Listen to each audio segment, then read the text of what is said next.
Hi, my name is Anna Gerling. I'm the band director at Sebastopol, Mississippi.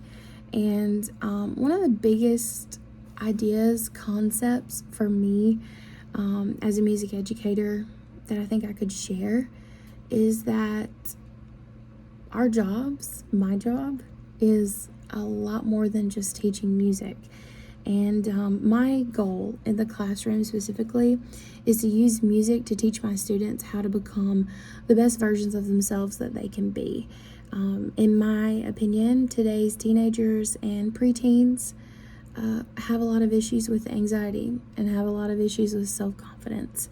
And in the music space specifically, they have a lot of issues with performance anxiety. That's how that kind of translates into music.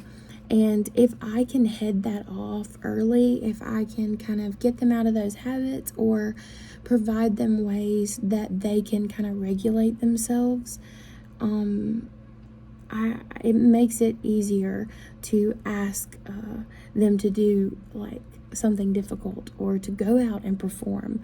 They're not going to be as scared because they've realized that they are important, and they've realized that if they are making mistakes, that doesn't define them, and that there's always going to be something to be celebrated. Even if it's not your best performance, you can be celebrated. So I intentionally try to create an environment that's designed to help students gain that confidence and ease performance anxiety before they even set foot on the concert stage or the football field, wherever we're going. Specifically by creating a culture where teamwork and learning is celebrated, and that can make our band a family. And a family environment for a band makes kids feel supported and less judged. And that's where a lot of performance anxiety stems from, is people feeling judgment on whether they can be perfect or judgment on whether they are as good as somebody else. A specific way that I do that is I have a prize box that we use in our band program. The prize box is filled with almost anything a student or an adult, whatever, wants.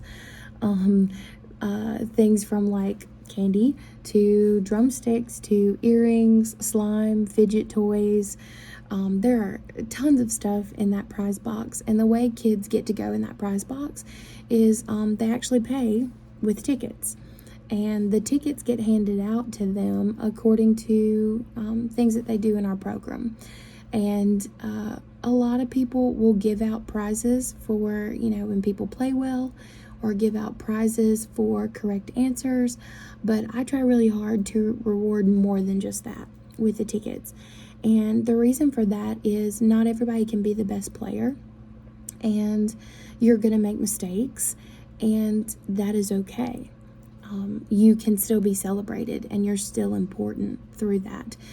So you can earn tickets in our program for picking up trash that you saw on the ground, for helping your friend who's struggling reading the notes on the staff, or maybe everybody's a little bit talkative and you are one of the quieter ones today, and you're sitting in your chair.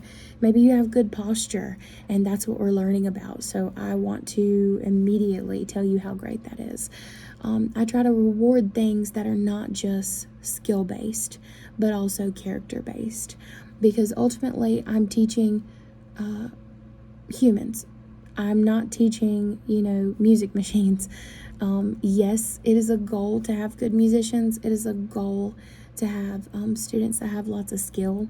But if your students don't feel like they're important as people first, if they don't feel like they can be celebrated for their little things, they're not going to feel comfortable enough to go for it when it comes to the big things. And also showing kids that they're important even when they make mistakes on their instrument. It's a good lesson for later, because we're not always going to have perfect performances, and sometimes we might even have bad performances. But you should still keep going, because it's not the end all be all. One performance is not the goal. One award is not the goal. It's a journey. and there's lots of things to celebrate along the way.